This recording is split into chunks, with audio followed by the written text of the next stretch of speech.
Todos los modelos nos dan que si en el año 2050 no detenemos absolutamente nuestras emisiones brutas, nuestras emisiones de gases de efecto invernadero, realmente a fin de siglo vamos a estar en un problema muy serio. Que hoy en día y en el futuro todos los países vamos a ser países en desarrollo, porque hay que desarrollar un modelo muy diferente del que vivimos hoy en día. Eso es inevitable, eso va a venir. Y cuanto antes avancemos en ese nuevo modelo de desarrollo, más chance tenemos de insertarnos comercialmente en el mundo que se va a venir.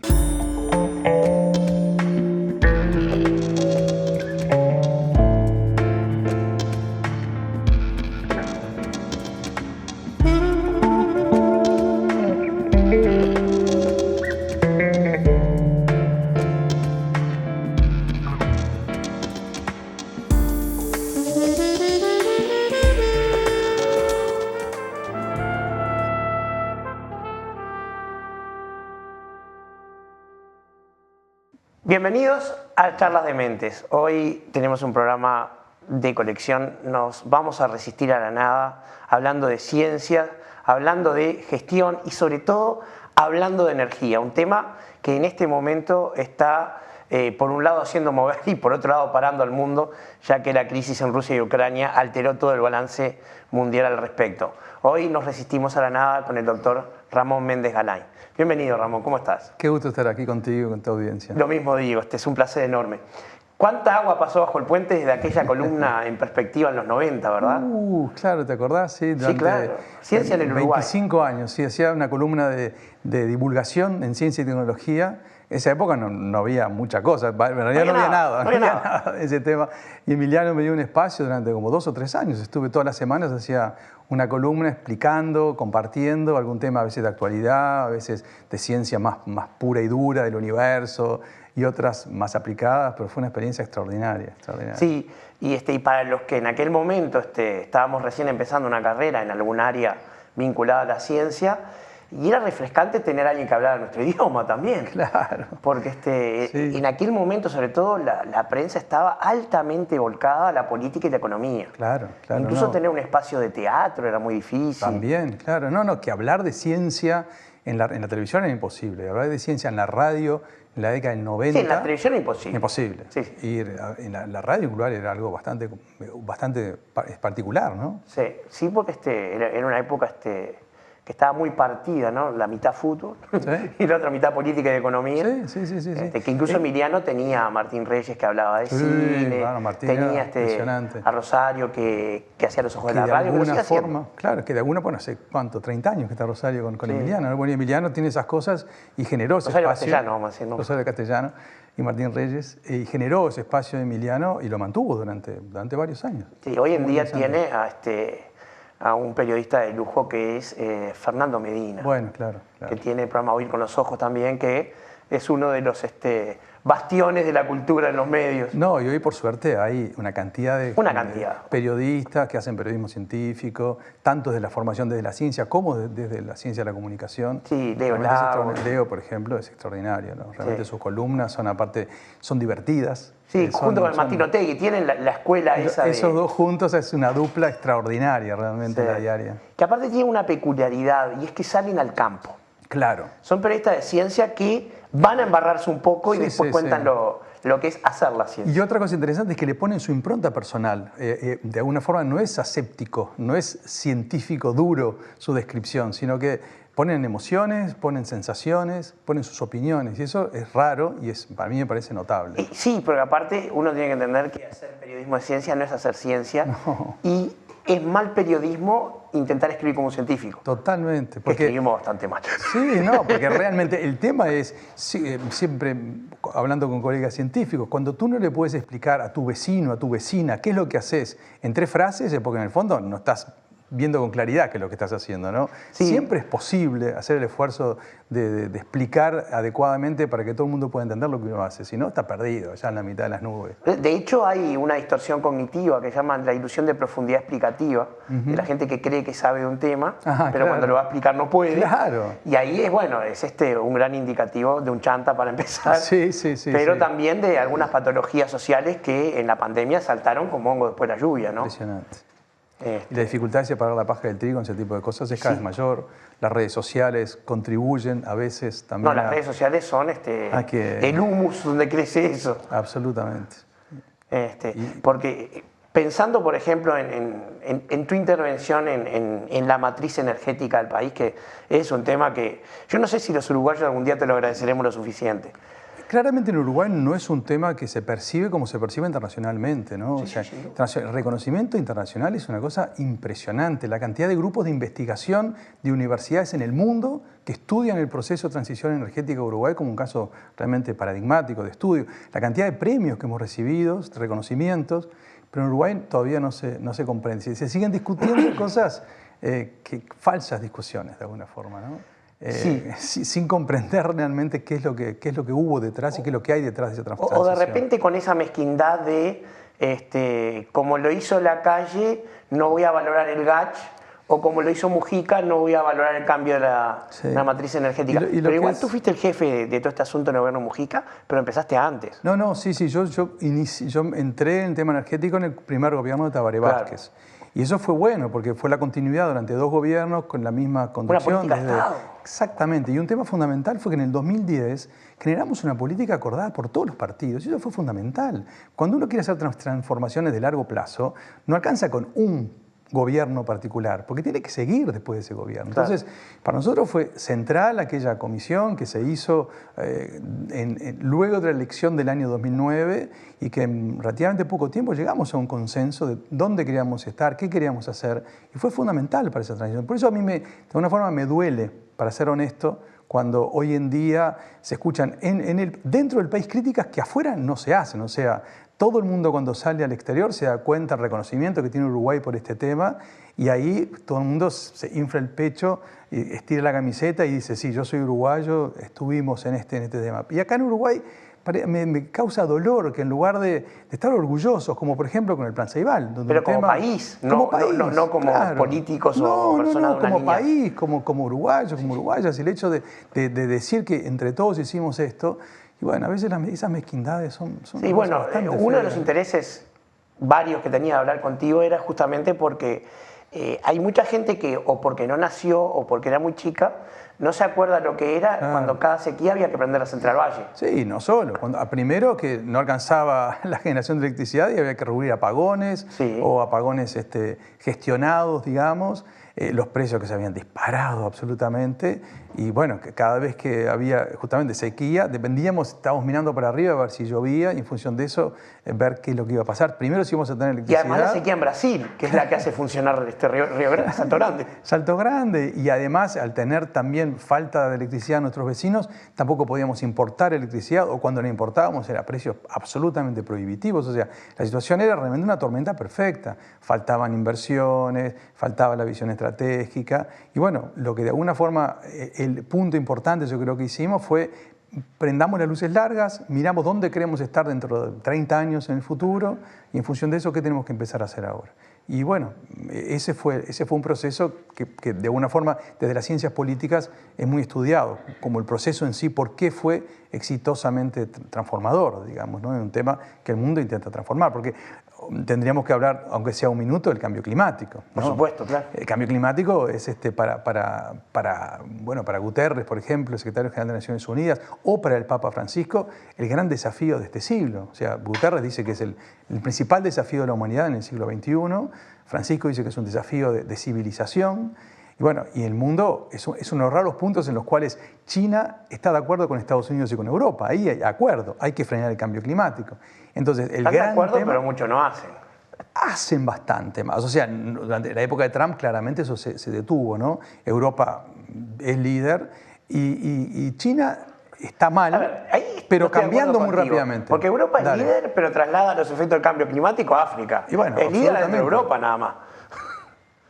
El problema del cambio climático es que el cambio climático afecta a un bien común que es la atmósfera. Claro. Cuando las contaminaciones... Claro, pero quiero decir que Europa es especialista en salir a contaminar el tercer mundo y mantener Europa verde. Sí, y además la contaminación que hace Europa nos llega a todos. O sea, ¿qué quiero decir con esto? El cambio climático como decía, impacta la atmósfera, pero la atmósfera es la misma para todos los países. Entonces, lo que se emite o lo que se emitió a lo largo de la historia en la Londres industrial nos termina repercutiendo porque genera un impacto climático sobre todo el resto del mundo, ¿no?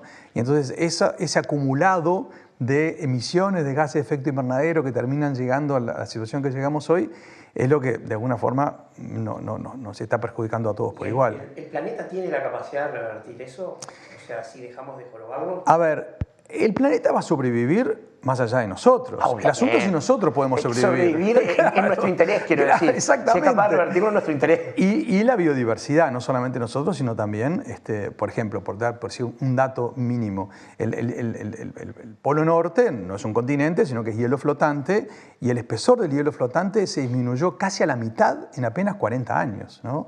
Debido al calentamiento global. Bueno, la población de osos polares también muestra una patología climática tremenda. Exactamente, entonces la población de osos polares y los animales que viven en el Ártico es un drama, absolutamente un drama en este momento, por decir solamente un caso bien claro donde afectamos no solamente a nosotros mismos.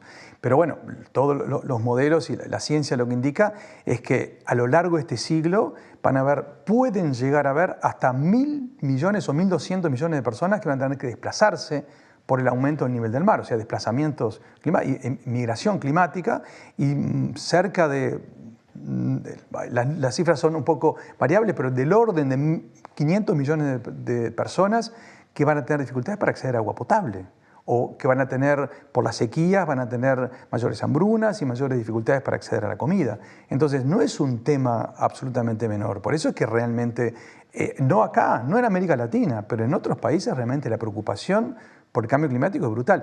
En Europa no hay campaña electoral que se puede hacer sin que uno de los temas centrales de discusión entre los candidatos es qué van a hacer para frenar el cambio climático.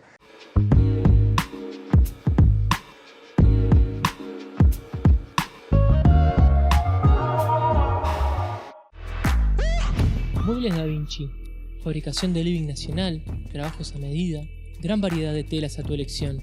Contactanos a través del www.mueblesdavinci.uy, @mueblesdavinci o al 098 60 0069.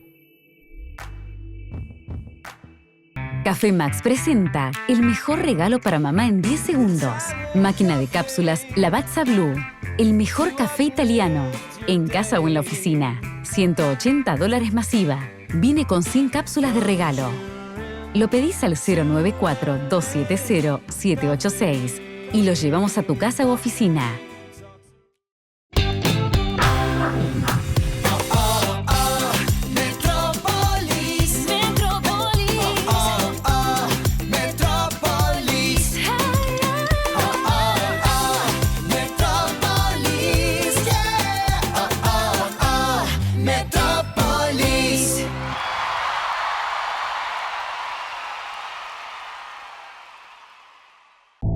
Oportunidad, del latín op, hacia, y portus, puerto. Hacia el puerto van las oportunidades y desde ahí llegan a todos. Estamos trabajando para ampliar la terminal Cuenca del Plata y sumando infraestructura para estar a la altura de los principales puertos del mundo. Para recibir barcos de cualquier tamaño y bandera, y así seguir generando oportunidades que queden acá. Terminal Cuenca del Plata.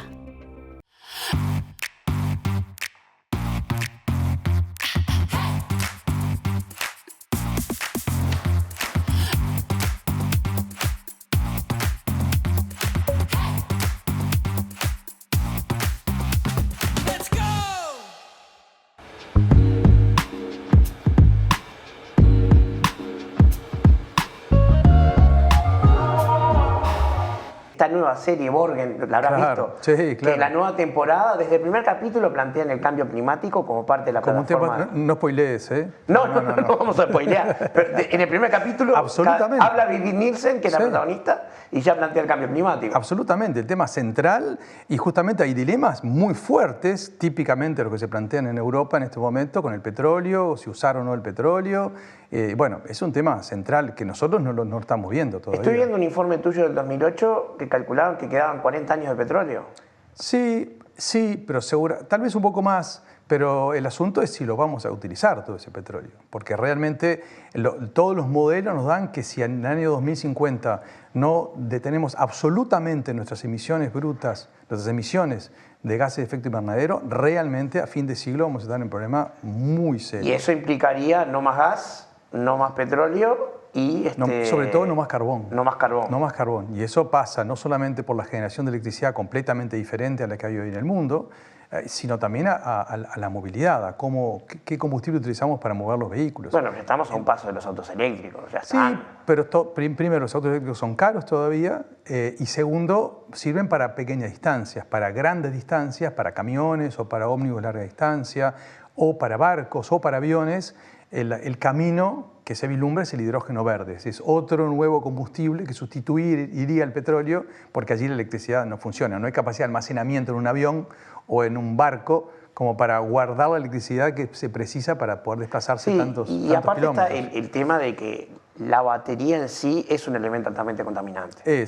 Indudablemente es un paso intermedio posiblemente las baterías, seguramente dentro de unas cuantas décadas no va a ser esa la solución más adecuada. Pero por ahora, otro tipo de celda, llamada celda de combustibles diferentes, pero bueno, ¿La celda de combustible funcionan con algún tipo de hidrógeno? Con también. hidrógeno, exactamente. Con hidrógeno, y ese es el camino que parece más, pero estamos hablando de posiblemente después de 2060 o 2050 o 2060. El gran problema que vislumbro ahí es la necesidad de platino hasta el día con las celdas de hoy. El tema de los materiales es otro tema absolutamente fundamental. Porque están los nuevos materiales, grafeno y todas esas cosas. Hay muchos estudios que muestran que realmente se nos van a acabar los materiales disponibles en la Tierra, los minerales en particular, bastante más rápido de lo que se pensaba hace un tiempo, y ese es otro limitante que tiene que ver con la transición entre una forma de generar riqueza y una nueva forma menos contaminante. Sí, los polímeros y las nuevas ciencias van a tener que entrar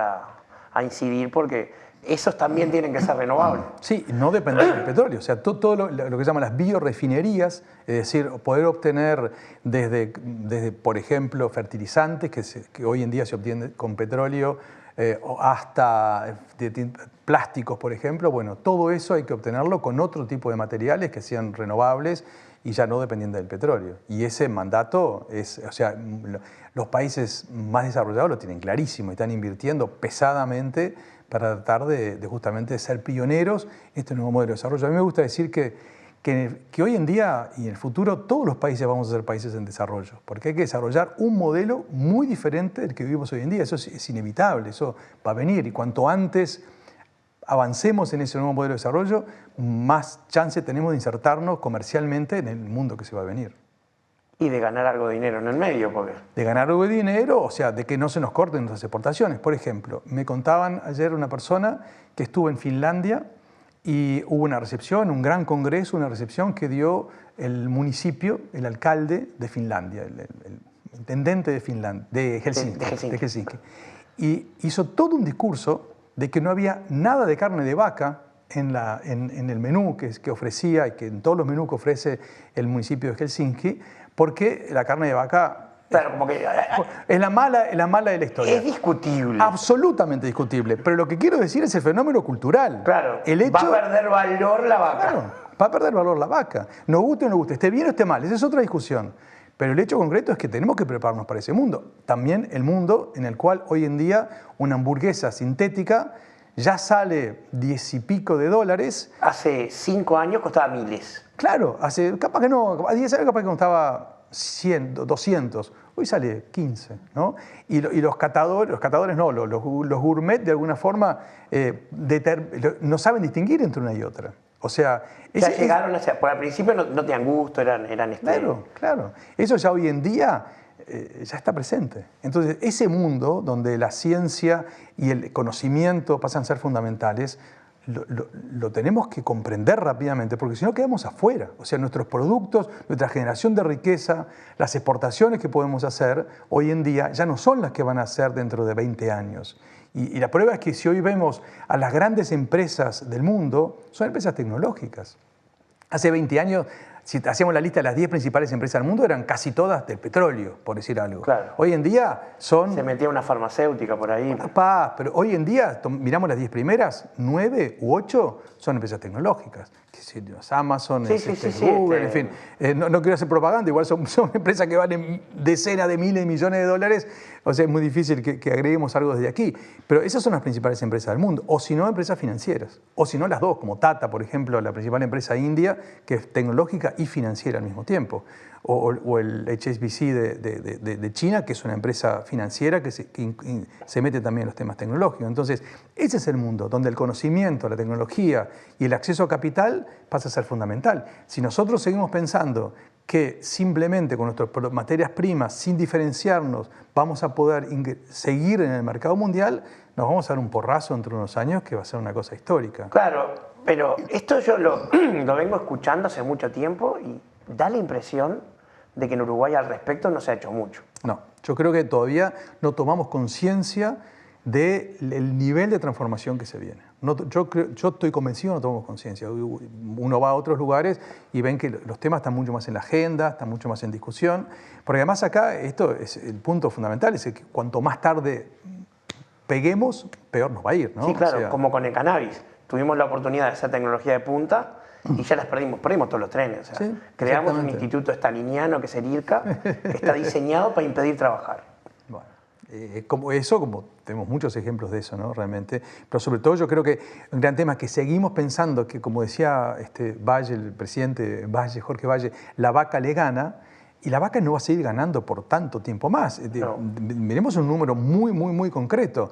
Es claro que el peso del agro es absolutamente fundamental, pero el agro pesa el 7% del PBI de Uruguay, no el 50 o el 60, el 7%. O sea, menos del 10% de la riqueza que se genera en el país se genera a partir del agro. Entonces, no es solamente focalizándonos en el agro que vamos a poder seguir generando riqueza para poder repartirla en nuestro país. Que tampoco es una riqueza... que agrega mucho valor. Ni agrega valor ni es tan distributiva. No es distributiva, por supuesto. Pues, las tecnologías de la información requieren mano de obra y sobre todo mano de obra calificada. Exactamente. En gran cantidad. Esto no es mano de obra calificada, más allá de que hay un derrame indudablemente en los pueblos del interior, en las pequeñas ciudades del interior. ¿Cómo odio la palabra derrame? Bueno, no sé. Es que soy químico, cuando se derramaba algo era una mala noticia. Bueno, los economistas nos han impuesto de alguna forma este uso de la palabra derrame. Sí, es altamente ideológico ese uso, ¿eh? Es altamente ideológico, estoy de acuerdo. Sí, estoy de acuerdo. Pero bueno, usemos otra palabra.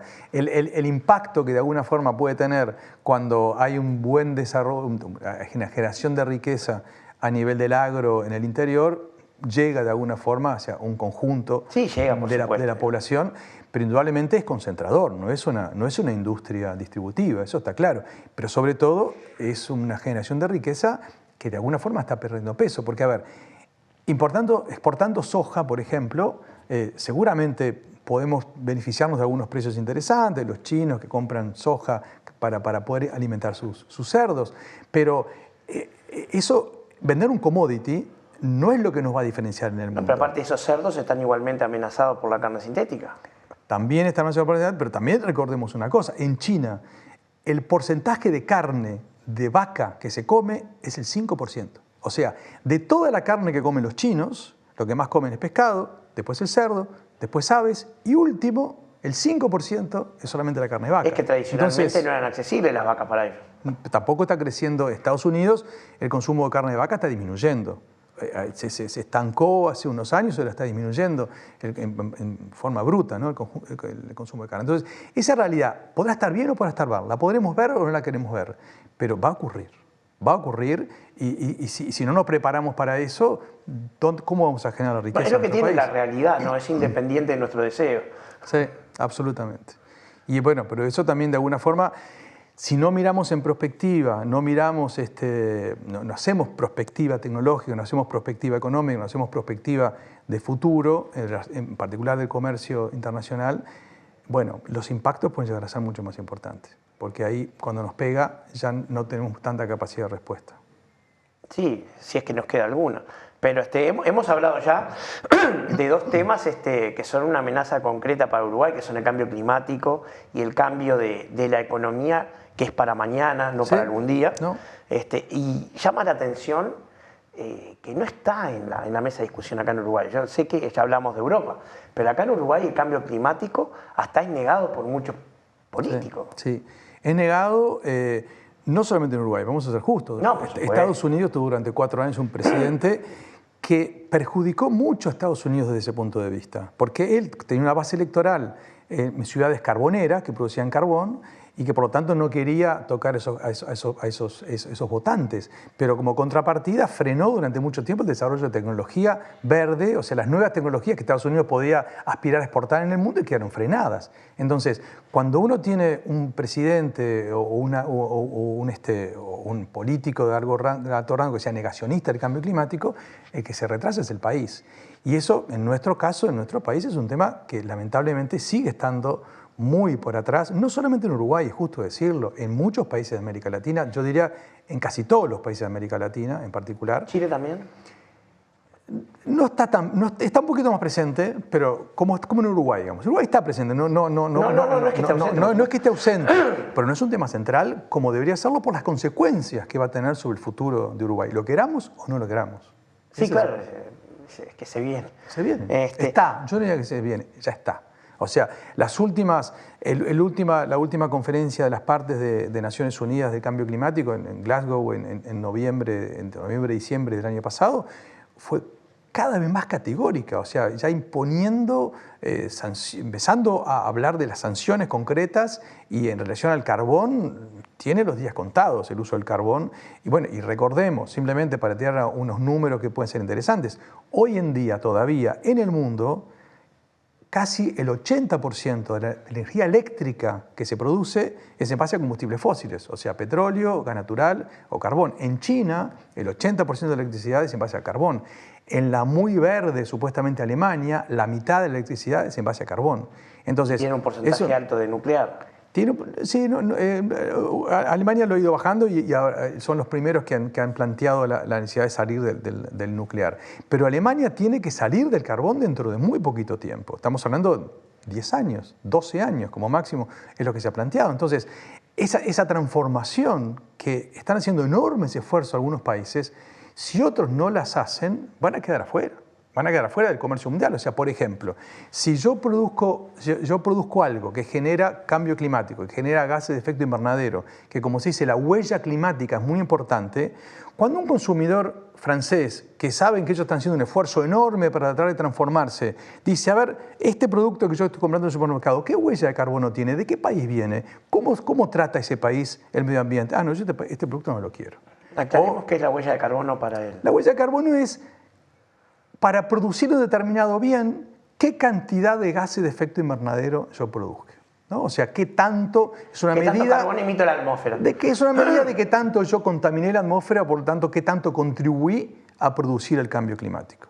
Eso es algo que se viene midiendo desde hace un cierto tiempo y que los consumidores de los países centrales, de los países de las mayores economías, nuestros principales, de alguna forma, mercados potenciales, lo que vienen cada vez más es pidiendo comprar productos que hayan sido producidos a lo largo de su cadena productiva, emitiendo la menor cantidad posible de gases que producen el cambio climático. Entonces, eso se va a transformar en una barrera arancelaria de alguna forma o de otra. Es decir, o los consumidores no quieren esos productos, o los importadores dicen, no, mis clientes no les gustan esos productos, así que a vos no te voy a comprar más. O directamente una barrera real al comercio internacional, donde los países, con resolución jurídica válida de los países, digan no voy a comprarle a ciertos países que producen demasiado cambio climático, son demasiado responsables de la producción de cambio climático. Claro, pero en ese sentido Uruguay tampoco está entre los peores ni cerca. No, ni cerca. No estamos ni los peores ni cerca. Tenemos el tema de las vacas. El principal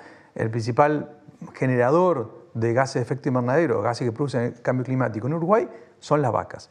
Hay una enorme posibilidad de discutir si eso está bien, si eso está mal, si las vacas están acá de hernandarias, en fin, una cantidad de cosas que son discutibles. ¿Qué tipo de gases produce? Bill Gates, hablando de lo que no sabe. Absolutamente, Bill Gates, pero como yo contaba recién, el caso de Finlandia, ¿nos gustará o no nos gustará?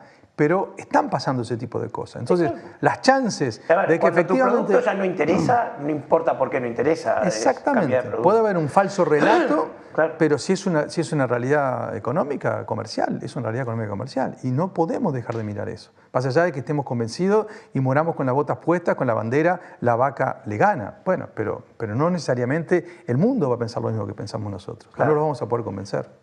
No, Uruguay no tiene con qué. Pero yo pensaba, mientras vos hablabas de la, digamos, progresiva ola verde que está tratando de poner Europa, Europa fue pionera de la energía nuclear de fusión.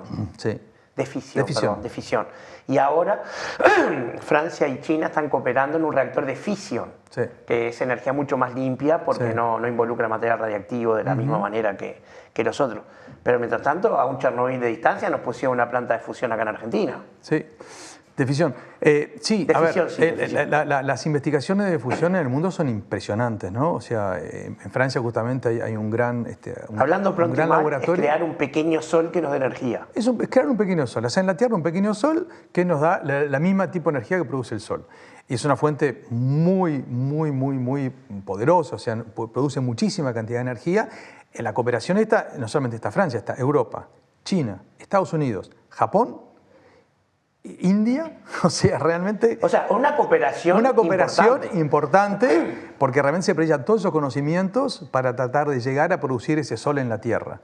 Ahora sí, efectivamente, la energía nuclear más tradicional, por decirlo de alguna forma, ¿no? La energía de fisión, que nació con uranio, básicamente, surgió en la década del 50, básicamente, venía creciendo de manera muy importante, fundamentalmente Chernobyl en el año 86, pone un parate, hasta que después, durante un cierto tiempo, el convencimiento fue, no, pero eso no fue un accidente en la industria nuclear, fue un accidente en la Unión Soviética, que era en un momento de declive, de diferentes tipos. Entonces ahora podemos volver a confiar en la energía nuclear.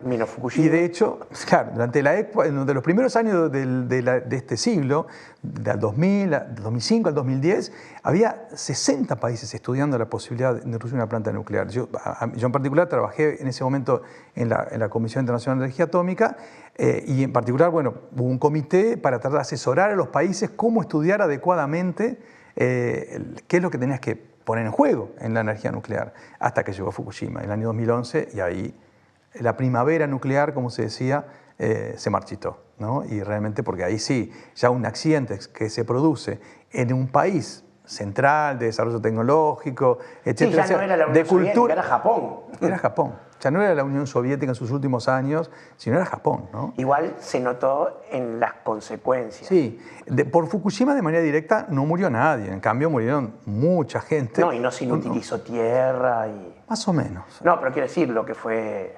No es como Chernobyl, pero en Fukushima sí, se gastaron cerca de 100.000 millones de dólares. O sea, el PBI de Uruguay de 2 años se tuvieron que gastar los japoneses para limpiar las tierras que habían quedado contaminadas por Fukushima. Por supuesto que fallout siempre hay, todas esas cosas siempre hay. Y además se murieron... Dije fallout porque no sé cómo se dice en español. Sí, bueno, sí. Es radiación que cae. La radiación que cae y que termina contaminando los suelos. Pero además, en Fukushima se destruyeron 4 plantas nucleares. Valor total, 20.000 millones de dólares. O sea, para tener una idea, es el presupuesto del Estado del gobierno uruguayo durante 4 años consecutivos. Eso fue lo que se destruyó de valor por los 4 reactores nucleares que se inutilizaron. Más todo el valor que alimentaba la planta. Y como decíamos, toda la recuperación de los suelos vecinos, el costo enorme que tuvo. Entonces, hoy ningún banco le presta plata a alguien para hacer una central nuclear, porque es un riesgo enorme, un riesgo económico enorme. Y por eso la energía nuclear se fue a las nubes. ¿Cómo se financió la que está acá en Argentina? Bueno, lo que pasa es que ahí entramos en otro tema completamente diferente, que es Argentina y sus dificultades para acceder a financiación en general. Y entonces ahí viene el vínculo con los chinos. China está expandiendo su poder económico, ya lo hizo en África, lo está haciendo ahora en América Latina desde hace unos años, y en particular en Argentina, que tiene cortado bastantes puentes, está tratando de ver cómo renegocia su préstamo con el Fondo Monetario Internacional, y China pone la plata, pone la tecnología, pone la gente, y de alguna forma queda una deuda diferente con Argentina. O sea, es simplemente una planta de origen chino. Sí, sí. Con financiación china. Eso se supo siempre, pero contaminación criolla. Bueno, a ver, yo tengo una muy buena opinión de los científicos nucleares argentinos. Tienen una tradición de varias décadas de gente muy capacitada, muy reconocida internacionalmente, con escuelas muy reconocidas, y yo confío mucho en el trabajo que hacen en las plantas nucleares argentinas. Pero los accidentes pueden ocurrir, eso está fuera de discusión. En lo que no confío es en los políticos argentinos alimentando a los científicos argentinos. Ese es el problema. Porque lo primero que estudió Macri fue el CONICET. Bueno, la destrucción que se hizo sí, del aparato científico argentino en el gobierno anterior fue muy reconocida, muy significativa. Pero destrucción cataclísmica, tenían una comunidad científica ejemplar y la destruyeron. Fue tremendo, absolutamente. O sea, los jóvenes, sobre todo, que estaban llegando, terminaron todos dispersos en todo el mundo. Los salarios cayeron de una manera impresionante, el dinero para poder hacer investigación cayó muchísimo. Argentina es un país que tiene varios premios Nobel, ¿no? Y sin embargo, bueno, se cayó en picado. Pero aparte, absolutamente en picado. Tú hablabas de la celda de combustibles. Corregime si me equivoco, pero uno de los principales científicos en esa área es Fernando Sinola. Sí, Sinola es un científico uruguayo. Que fue profesor mío en química, pero que en este tema se formó en La Plata. Ah, sí, bueno. Claro, porque han formado científicos en toda la región. ¿No? Yo hice mi doctorado en La Plata. También, digo, en física, ¿no? En otra temática, pero sí, efectivamente. O sea, Argentina tu licenciatura la hiciste en Francia, ¿no? Yo hice licenciatura en Francia y después mi doctorado lo hice en La Plata, en Argentina. Y era una escuela de la Universidad de La Plata, fundada en 1905, de una escuela pero absolutamente extraordinaria, ¿no? Muy reconocida en el mundo. Bueno, sí, lamentablemente Argentina es Argentina, ¿no? Es todo otro tema, muy doloroso de alguna forma. Para mí en particular, como creo que para muchos uruguayos. No, para mí también. Argentina es... Sí, son nuestros hermanos mayores. Sí, yo no encuentro diferencias culturales con Buenos Aires suficientes para entender el experimento Ponsonby. Porque nunca viviste en Argentina, capaz. 3 meses en Córdoba. Ah, bueno, yo viví 5 años en La Plata y realmente yo pensé que me mudaba de barrio cuando me fui para La Plata, en Argentina. Y realmente vi las diferencias, ¿no? Sí, pero por supuesto que hay, pero no son las diferencias que hay entre Israel y Jordania. No, claro, no, por supuesto, no. Ni entre Irán y Brasil, por ejemplo. No, pero Irán y Brasil no están juntos, pero Irán y Irak también. Sí, claro, sí, absolutamente. Sí. Desde acá no sabemos qué diferencia hay entre un país suní y un país chií, claro, pero absolutamente. Entre Argentina y Uruguay no hay esa diferencia. Absolutamente, sí, claro, no. Pero bueno, lamentablemente para muchas cosas somos bastante más diferentes en algunos aspectos. Sí, y en algunas no tan lamentablemente. Y en algunas no tan lamentablemente. Porque uno de los grandes peligros que tenemos ahora, tú hablabas de lo retrógrado que fue Trump en su política climática. En Argentina tenemos la figura creciente de Milei, que es peor. Bueno, Milei que viene creciendo de manera importante, ¿no? Y Milei es otro negacionista del cambio climático. Claro, es otro que te dice que eso es absolutamente un invento. Aparte es negacionista del sistema político. Si le das poder a ese hombre, destruye todo. Lo último que yo iba a decir es que yo justo estaba allá por un tema laboral, y justo ese día dijo que la venta de órganos es un mercado más, como cualquier otro. Si yo tengo algo para vender, un hígado lo vendo. Chao, simplemente. Entonces, realmente poner a nivel la venta de órganos a nivel de un tema más dentro del mercado, asusta, ¿no? Realmente asusta. Sí, asusta porque aparte uno de los temas más importantes de la bioética en este momento, que en Uruguay el debate bioético está muy centrado en la eutanasia y en el suicidio asistido. En este momento sí. Pero hay otro tema que es el de criar clones para repuesto. Sí. Que una persona suficientemente rica se haga criar una copia de sí mismo para cuando precise una córnea, un hígado. Esto se ha hablado muchísimo. Que hay varios, se sospecha que ya se está haciendo. Hay varias películas interesantes novelas, sobre ese tema, claro, novelas interesantes sobre ese tema. O sea, la ciencia ficción lo ha manejado todo el tiempo, pero hoy en día tenemos la posibilidad de pensar que se puede hacer. Sí. Y Milei dice ya directamente que es un producto más. Sí. Bueno, pero también de alguna forma que exista un Milei que tenga capacidad eventualmente de llegar a la presidencia, asusta sobre la sociedad, de alguna forma, ¿no? Le falta algo que en Uruguay siempre nos sobró. Cuando estábamos desesperanzados y descreídos de los partidos tradicionales, apareció el Frente Amplio. Y cuando un sector de la población estaba descreído Frente Amplio, se armó una coalición y siempre tenemos un sistema político en el cual podemos creer. y un republicanismo y partidos políticos. También tenemos partidos. Los partidos políticos son equilibradores de las relaciones de poder. También evitan un partido político fuerte, evita que que surja una figura demasiado autoritaria, porque de alguna forma el colectivo lo controla o lo orienta, le impide desviarse mucho. Lo que tenemos mucho en nuestra región, no solo en Argentina, son partidos políticos muy debilitados. Lo de Colombia ahora, más allá de que estoy muy contento que haya ganado Petro, pero más allá de eso, el hecho concreto que son outsiders de alguna forma de la política. Bueno, claro, el segundo y el tercero de Chile pasó exactamente lo mismo. Milei es otro caso particular. Ese es mi mayor temor en Uruguay, ¿no? Que no surja de alguna forma un outsider así, que de alguna forma... Igual yo prefiero un Milei antes que un César Vega. Bueno, es difícil hacer la comparación entre uno y otro. No sé realmente Guatemala y Guatepeor con cuál me Y bueno, yo qué sé, por lo menos Milei no vive en una realidad paralela. Sí. Vivirá en un universo ético paralelo. Sí. Pero César Vega, bueno, ya sabemos, ¿no? Sí, pero me parece que Milei tiene más capacidad de hacer daño. Pero porque es Argentina. Puede ser. Pero porque es Argentina. Puede ser. Argentina, por su tamaño, repercute. Las ondas sísmicas van a ir a todos lados. Si hacemos daño en Uruguay, se enterará por las redes. Seguramente. Pero yo quiero tomármelo a la broma porque, como dice Patricia Madrid, César Vega es un error de nuestro sistema democrático. Sí, no es el único, pero es un error. No es el único, pero nunca tuvimos a alguien que le faltara el respeto al Parlamento, llevando gente a que se le peguen tenedores. Bueno, está bien. No es el único que le falta respeto al Parlamento. No, por cierto. O la única que le falta respeto al Parlamento. Pero recordemos a Chicotazo, recordemos a todos eso. Digo, pintoresco siempre tuvimos. Sí, es verdad. Pero desconectado de la realidad, así no. Así no. Sí, pues posible. Pero digo... Sí, no quiero seguir nombrando, pero... Sí, yo tampoco, pero se me vienen algunos nombres a la cabeza. Todas las fronteras, pero hoy en día sí tenemos, por ejemplo, dentro de la izquierda y dentro de cierta parte de los partidos tradicionales, la figura de Cabildo Abierto generó preocupación. Claro. Es un partido que se ubicó no tan a la derecha, pero es un partido... menos de lo que se podía haber pensado en salvo Domenech, profundamente republicano. Sí, bueno. Hoy yo escuché a Manini diciendo, bueno, si salió de las urnas de legítimo, cosas que en algún lugar deja tranquilo, ¿no? Sí, no tenemos los extremos de Milei u otros extremos, o un Bolsonaro. Un Bolsonaro, ¿no?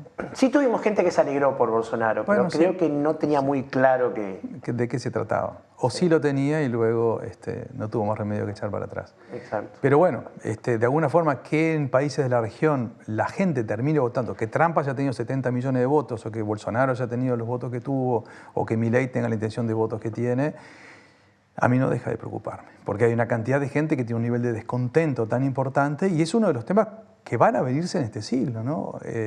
Esos populismos en los cuales, fuera de toda base de conocimiento real, con discursos absolutamente disparatados, pueden llegar a tener el poder y pueden llegar a hacer mucho daño, ¿no? Mucho retraso. Yo creo que en la figura de Trump, sobre todo, porque Bolsonaro... Brasil es un país aparte y Argentina es un país aparte, no se pueden analizar con los parámetros de todos los países, son muy distintos. El apoyo de los evangélicos a Bolsonaro es algo demasiado brasileño para estudiarlo sin tomar el caso, ¿no? Pero Trump, yo creo que capitalizó un gran pecado de la izquierda, que también Macri lo hizo, que fue creerse superior moralmente. Bueno, lo de Obama fue también una gran desilusión, yo creo, ¿no? Bueno, no es de casualidad que venga. Pero tenía ese discurso que los yanquis llaman woke o despierto, que involucra una superioridad moral, que al que no está de acuerdo y le molesta que lo vean con condescendencia. Claro. Uno podría haber sido más en el discurso menos despectivo y de repente convencía más, porque digo, a mí me parece que la agenda de derechos no puede discutirse, pero la forma en que tratás de llevarla a cabo sí. O el hecho de que la gente esté preparada para recibir determinado tipo de información. En definitiva, agenda de derechos es, desde cierto lugar, yo dejo un poquito de lado mis convicciones, mis intereses, para preocuparme por los intereses de los demás. Para construcción de comunidad es absolutamente central. No podemos construir comunidad desde la desigualdad, son los puntos de partida, desde la no aceptación de las diferencias. Pero después, cuando llegamos a nuestro profundamente más íntimo, ya aceptarte que sos tan diferente a mí, igual yo te tengo que reconocer, es algo que a mucha gente le cuesta. Yo creo que se aprovecharon también esos discursos populistas a la Bolsonaro o a la Trump, también se aprovechan de esas debilidades y que el resto del sistema no le sabe dar respuesta, ¿no? Porque también de alguna forma Obama no le supo dar respuesta a una cantidad de gente que terminó votando a Trump. Bueno, pero porque yo creo que ese discurso de superioridad moral terminó alejando o contraexplotando sí, volándoles en la cara. Pasó acá en Uruguay. Sí, sí, claro. El discurso de superioridad moral de alguna forma, los sectores identitarios de Frente Amplio lo desligó de la mitad de la población. Sí, el Frente Amplio se alejó de alguna forma de algunas bases, de alguna manera, que yo creo que ahora es un movimiento interesante de volver a acercarse a eso, ¿no? Sí, y la verdad, como contrapartida, me parece que este gobierno tampoco ha hecho mucho para acercarse a ese otro. Bueno, lo que pasa es que los principios básicos con los que se basa este gobierno son muy diferentes, ¿no? Yo creo que ahí desde el momento, por ejemplo, simplemente achicar el Estado, que eso es una idea general del vallismo del siglo XX, ¿no? Del Estado como escudo de los pobres, el Estado como igualador, el Estado como igualador de oportunidades, está en las antípodas de lo que es la visión en particular de la conducción de este gobierno. No digo de todos los actores de este gobierno, pero sí de la conducción, donde es mucho más individualista, donde es la libertad responsable como un tema personal e individual, lo que tiene que primar por encima de las políticas, de los valores públicos, colectivos. Entonces, son visiones que no de casualidad llevan a que o seguimos todos, le damos todo el malla oro para ir todos atrás, o de alguna forma colocamos en un centro a la igualación de oportunidades en los puntos de partida de las personas y no simplemente en que todos vamos atrás de un malla oro que nos va llevando, ¿no? Claro, hay una diferencia ideológica de cuáles son los drivers, cuáles son los impulsores de desarrollo de las sociedades también. Sí, y también ahí está el pecado de centro-derecha, porque en Uruguay derecha, bolsonaresca no tenemos, que es cambiar un discurso de superioridad moral por uno de superioridad fáctica. Los malla oro son superiores. Claro. Si ves a un empresario, casalo. Hay un discurso de superioridad ética para mí, claramente. Elegir a la gente, digamos a los representantes, elegir a gente en general, no los malla oro, porque bueno, son pocos. Pero mucha gente también de alguna forma vinculada a esta visión ideológica del gobierno actual es que la gente, los que llegaron a ese lugar es porque trabajaron mucho y se esforzaron. Los otros es porque no quisieron trabajar. Cuando en realidad... la famosa meritocracia. La famosa meritocracia, cuando hay una cantidad de gente que viene naciendo ya en un hogar sin ninguna posibilidad, que están en el límite, la posibilidad de acceder o de crecer o de mejorar, si no hay un apoyo colectivo, es muy difícil que lo pueda lograr. ¿Cómo luchar con los muchachos que caen en la pasta base, que caen en las drogas, que caen ahora en todas las luchas entre bandas de es que hay que drogas? luchar por ellos. Claro. Sí, ¿qué oportunidades le brindamos a esos jóvenes? ¿Qué oportunidades? Yo admiro mucho el trabajo de Gabriel Pereira en ese sentido, de tratar de romper esa lógica punitivista. Claro, porque está demostrado que eso es pan para hoy, hambre para mañana. O sea, simplemente no es que no haya... Es muerte para hoy. Bueno, muerte para hoy y muerte para mañana. Porque no es que no haya que reprimir cuando hay algo que está mal hecho, pero no vas a cambiar la realidad solamente reprimiendo. Tenés que ir a las bases de por qué sucede lo que está sucediendo. Mi naturaleza conciliadora, soy un radical de la moderación en política. Bien uruguayo. Sí. Y somos así los uruguayos. Ballista, digo, si bien el vallismo a Luis Valleverre no me gusta, más bien me gusta el viejo Valle. El viejo Pepe. Me parece que Luis Alberto Lacalle Pou es infinitamente más sensible que Luis Alberto Lacalle Herrera. Estamos hablando de 30 años de diferencia. Lo que sea, pero sus políticas sociales son mucho más ajustadas a su propio tiempo de lo que eran las otras. Sí, yo no sé si hay que recordar cómo era la década del 90, ¿no? Donde realmente había en muchos lugares de la región en particular, pero no solo de la región, ese convencimiento de que el mercado iba a solucionar por sí solo todos los problemas. Sí, pero en el gobierno de Sanguinetti los docentes habían alcanzado un estatus salarial que bajó la mitad rápidamente con la calle. Y si desmantelas la educación ya sabemos lo que pasa. Totalmente. Entonces Bueno, ahora también se están bajando los yo no digo salarios. que sea demasiado, ¿no? Porque evidentemente no tiene la sensibilidad social de un gobierno de izquierda, en el sentido de un gobierno de izquierda, porque su sensibilidad es generemos riqueza y después vemos qué hacemos vemos con cómo esa la riqueza repartimos, generada. exactamente. Y la pandemia realmente fue un cisne negro, ¿no? Sí, fue un cine negro por donde se expresó todo eso, ¿no? Porque la libertad responsable implicaba que todos teníamos la posibilidad de elegir si íbamos a trabajar, si no íbamos a trabajar, qué es lo que hacíamos. Y hay mucha gente que no tenía esa Que no posibilidad. tenía forma de trabajar, sí. Entonces, ese cisne negro, la respuesta a ese cisne negro también tuvo que ver con una visión ideológica de que todos somos iguales. Y no somos todos iguales. No tenemos todas las mismas oportunidades. No tenemos todos los mismos puntos de partida. Si yo nazco en una casa, que soy tercera o cuarta generación, sin hábitos de trabajo, sin tener las necesidades básicas satisfechas en mi hogar, sin tener la posibilidad de estudiar y teniendo una cantidad de incentivos completamente diferentes, ¿qué posibilidades tengo yo, si alguien no me ayuda de alguna forma, a salir de esa situación y pasar para otro lado? No es una tarea sencilla. El Frente Amplio redujo de 40% de la pobreza al 10%. Pero llegar a ese 10% restante, ponémoslo redondos, 8%, 9%, no importa, pero una reducción muy significativa. Llegar a ese núcleo duro de la pobreza es llegar a la exclusión, es llegar a otro tipo de dificultades y realmente donde los desafíos son extraordinariamente diferentes de reducir la pobreza del 40 al 10.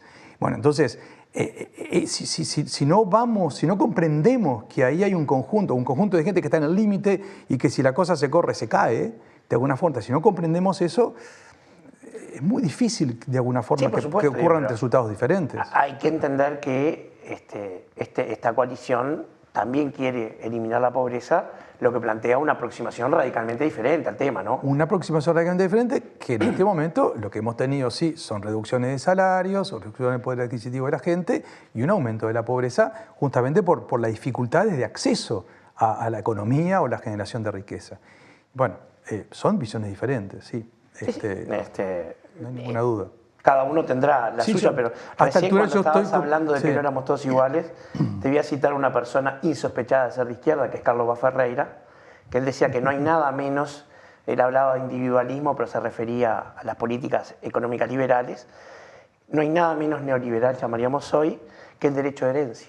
Claro, bueno. Elimina el derecho de herencia y todos arrancamos del mismo lugar. Absolutamente. A ver quién llega. Igual no arrancamos todos del mismo lugar. Igual pero igual porque los que comieron de chicos son distintos que los que no comieron. Absolutamente. Pero, lo que hay que volar es el punto de partida. Pero cuando nacemos todos tengamos las mismas oportunidades. Después, bueno, cada uno se desarrolla. O por lo menos un mínimo. Un mínimo. Por eso yo creo que todo este concepto en particular de la renta básica universal o estos conceptos de poder tener un mínimo de punto de partida en la sociedad es fundamental, ¿no? Ahí es donde de alguna manera hacemos que realmente la sociedad pueda tener las mismas oportunidades para construir comunidad. En definitiva, eso somos, ¿no? Somos una comunidad conviviendo en un mismo espacio físico, con mismos valores, supuestamente, con mismos ideales, con la misma selección nacional que queremos que gane el Mundial. O sea, con una cantidad de cosas, pero no tenemos todas las mismas posibilidades en el punto de partida. Y esa es la gran diferencia.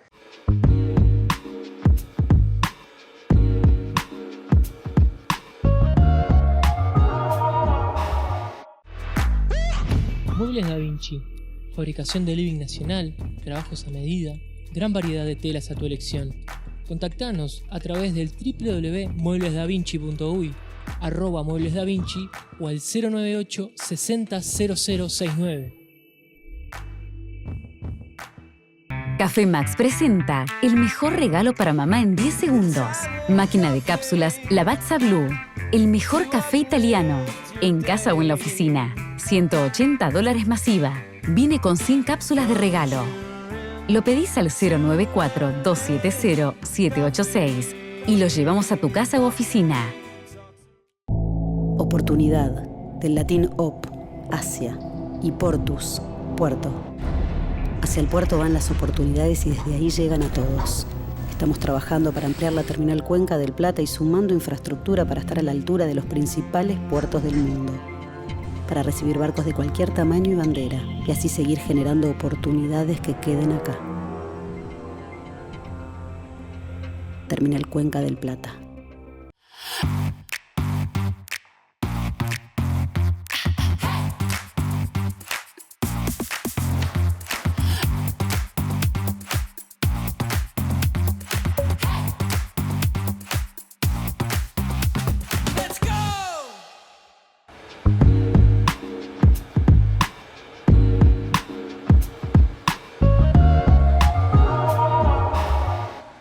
cómo se nos fue el programa. Seguiría hablando horas. Vamos a tener que invitarte de vuelta si aceptás. Sí, claro, cómo no. Para mí fue un espero placer. que haya pasado bien y muchísimas Sí, gracias. eso, para mí fue un placer realmente. Gracias por invitarme y bueno, espero que haya sido de interés. Esperemos que sí. Hoy nos resistimos a la nada con el doctor Ramón Méndez Galain. Los espero el domingo que viene en Charlas de Mente.